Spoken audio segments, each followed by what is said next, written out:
to him, give her up. I swore by all I held most sacred.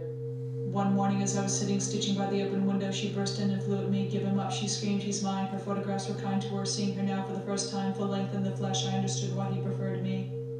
We were not long together when she smelled the rat. Go with that horse, she said, all cut. I thought, pardon, so help me God. I knew she could have no proof, so I told her I did not know what she was talking about.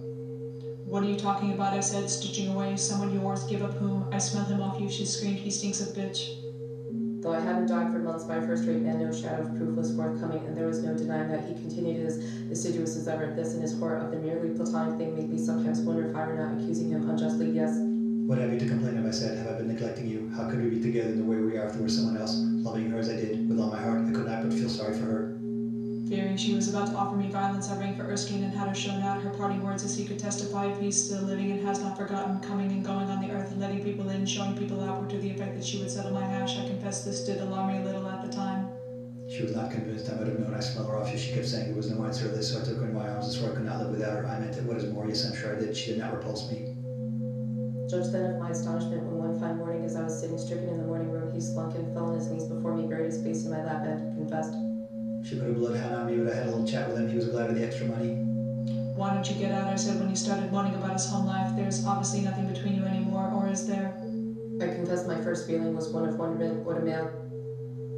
Anything between us, he said. What do you take me for? Something machine. And of course with him no danger of the spiritual thing. Then why don't you get out? I said. I sometimes wondered if he was not living with her for her money.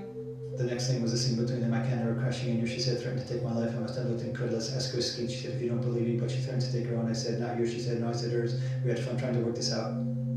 She came again, just strolled in, all honey, licking her lips. Poor thing. I was doing my nails by the open window. He has told me all about it. She said, who he? I said, filing away in what it. I know what torture you must be going through, she said, and I have dropped in to say I bear you no ill feeling. I rang for Erskine. Then I forgave him to what will love not stoop. I suggested a little jaunt to celebrate to the Riviera or our darling Gran Canaria. He was looking pale, piqued, but this was not possible just then. Professional commitments. Then I got frightened and made a clean breast of it. She was looking more and more desperate. You had a razor in her vanity bag. Adulterous, take warning, never admit. When I was satisfied it was all over, I went to have a gloat just to comment on what he could have found in her when he had me. When he came again, we had it out and felt like death. He went on about why he had to tell her too risky and so on. That meant he had gone back to her, back to that. Pudding face, puffy spots, blubbermouth jowls, no anecdotes you could. He went on and on. I could hear a mower, an old hand mower. I stopped him and said that whatever I might feel, I had no silly threats to offer, but not much stomach for her leavings either. He thought that over for a bit. Calves like a flunky. When I saw her again, she knew she was looking wretched. Pardon, some fool was cutting grass, a little rushed in another. The promise how to convince her that no revival of intimacy was involved. I would have known. So I took her in my arms and said I could not go on living without her. I don't believe I could have. The only solution was to go away together. He swore we should as soon as he had put his affairs in order. In the meantime, we were to carry on as before. By that he meant as best we could. So he was mine again, all mine. I was happy again. I went about singing the world. At home, all heart to heart, new leaf and bygones, bygones. I ran into your stocks, she said, went in on the pillow. You're well out of that, rather uncalled for. I thought, I am indeed, sweetheart. I said, I am indeed. God, what vermin women, thanks to you, angel, I said. Then I began to smell her off him again, yes. When he stopped coming, I was prepared, more or less. Finally, it was all too much. I simply could no longer. Before I could do anything, he disappeared. That meant she had won that slot. I couldn't credit it. I lay stricken for weeks. Then I drove over to her place. It was all bolted and barred, all gray with frozen dew on the way back by ash and snozzland. I simply could no longer. I made a bundle of his things and burnt them. It was November and the bonfire was going. All night I smelled them smoldering.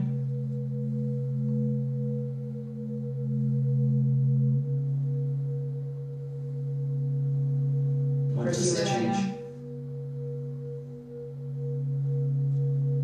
When for this change, actually, thank God, I thought it is done. It is said, now all is going out. Mercy, mercy, tongue still hanging out for mercy. It will come. You haven't seen me, but you will then. It will come. To say I am not disappointed, no, I am. I had anticipated something better, more restful. Or you will weary of me. Down, all going down into the dark, pieces coming. I thought after all, last I was right. After all, thank God, when for this change. Less confused, less confusing. At the same time, I prefer this to the other thing. Definitely, there are endurable moments. I thought. When you go out, and I go out, someday you will tire of me and go out for good. Hellish half-light. Peace, yes, I suppose a kind of peace, and all that pain as if never been. Give me up as a bad job, go away and start pecking and poking at someone else on the other hand. Get off me, get off me. It will come, must come, there is no future in this. On the other hand, things may disimprove, there is that danger. Oh, of course, I know now. Is it that I do not tell the truth? Is that it that someday somehow I may tell the truth at last and then no more light at last for the truth?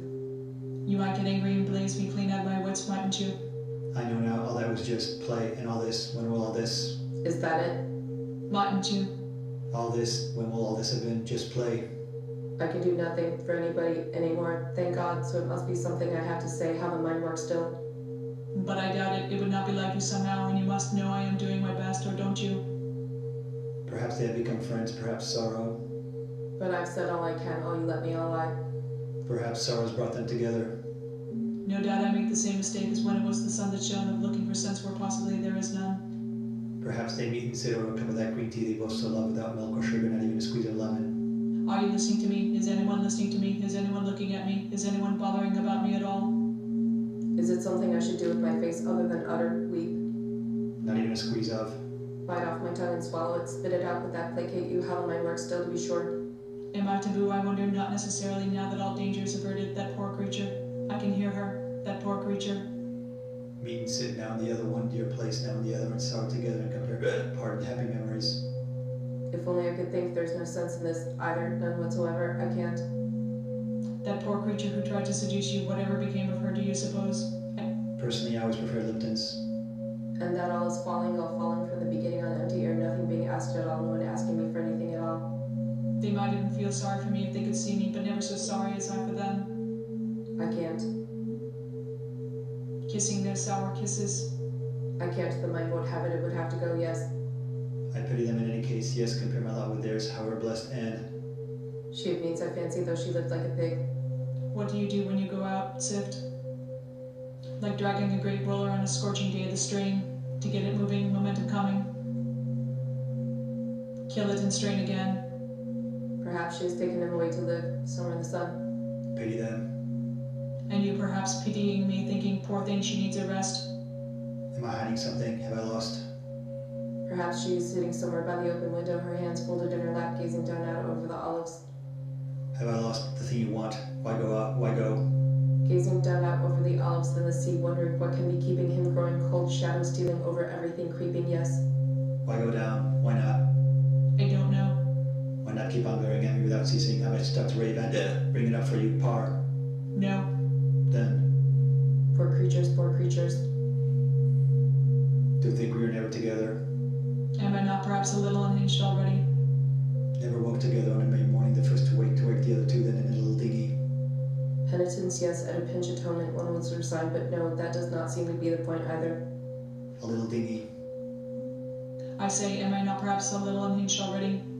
A little dinghy on the river, I resting on my oars, they lolling on air pillows in the stern, sheets, drifting, such fantasies. Silence and darkness were all I craved. While I get a certain amount of both, they being one, perhaps it is more wickedness to pray for more. We were not civilized. Hellish half-light, A shade gone, in the head, just a shade, I doubted. dying for dark, and the darker the worse. Strange. Such fantasies then, and now, I doubted. Yes, and the whole thing there, all there, staring you in the face, you will see it get off me or weary. looking for something in my face, some truth in my eyes, not even. Weary of playing with me, get off me, yes. Mere eye, no mind opening and shutting on me, am I as much as being seen?